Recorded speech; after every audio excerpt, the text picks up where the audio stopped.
Pasal 17. Elia di tepi sungai Kerit.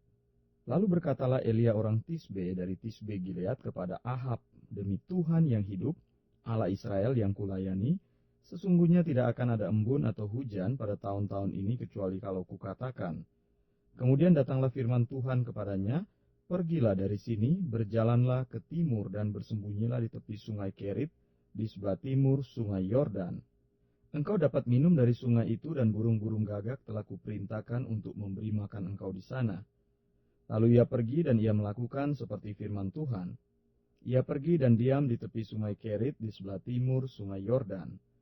Pada waktu pagi dan petang burung-burung gagak membawa roti dan daging kepadanya dan ia minum dari sungai itu. Elia dan janda di Sarfat. Tetapi sesudah beberapa waktu sungai itu menjadi kering sebab hujan tiada turun di negeri itu. Maka datanglah firman Tuhan kepada Elia, bersiaplah pergilah ke Sarfat yang termasuk wilayah Sidon, dan diamlah di sana. Ketahuilah aku telah memerintahkan seorang janda untuk memberi engkau makan. Sesudah itu ia bersiap, lalu pergi ke Sarfat. Setelah ia sampai ke pintu gerbang kota itu, tampaklah di sana seorang janda sedang mengumpulkan kayu api. Ia berseru kepada perempuan itu, katanya, cobalah ambil bagiku sedikit air dalam kendi supaya aku minum. Ketika perempuan itu pergi mengambilnya, ia berseru lagi, cobalah ambil juga bagiku sepotong roti. Perempuan itu menjawab, demi Tuhan Allahmu yang hidup, sesungguhnya tidak ada roti padaku sedikit pun, kecuali segenggam tepung dalam tempayan dan sedikit minyak dalam buli-buli.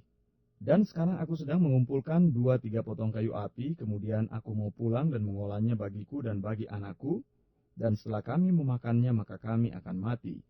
Tetapi Elia berkata kepadanya, janganlah takut, pulanglah, buatlah seperti yang kau katakan. Tetapi buatlah lebih dahulu bagiku sepotong roti bundar kecil daripadanya, dan bawalah kepadaku. Kemudian barulah kau buat bagimu dan bagi anakmu. Sebab beginilah firman Tuhan Allah Israel, tepung dalam tempayan itu tidak akan habis, dan minyak dalam buli-buli itu pun tidak akan berkurang sampai pada waktu Tuhan memberi hujan ke atas muka bumi. Lalu pergilah perempuan itu dan berbuat seperti yang dikatakan Elia. Maka perempuan itu dan dia serta anak perempuan itu mendapat makan beberapa waktu lamanya.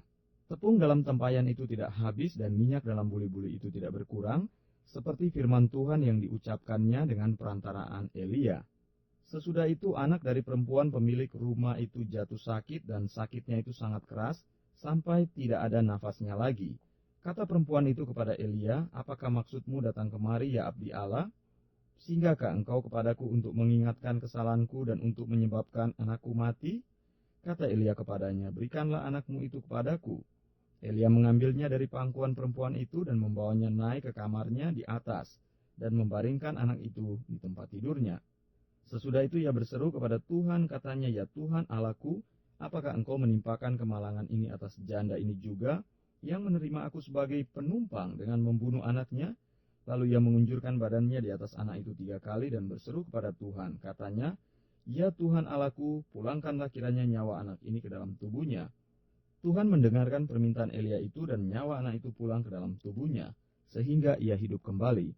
Elia mengambil anak itu, ia membawanya turun dari kamar atas ke dalam rumah dan memberikannya kepada ibunya.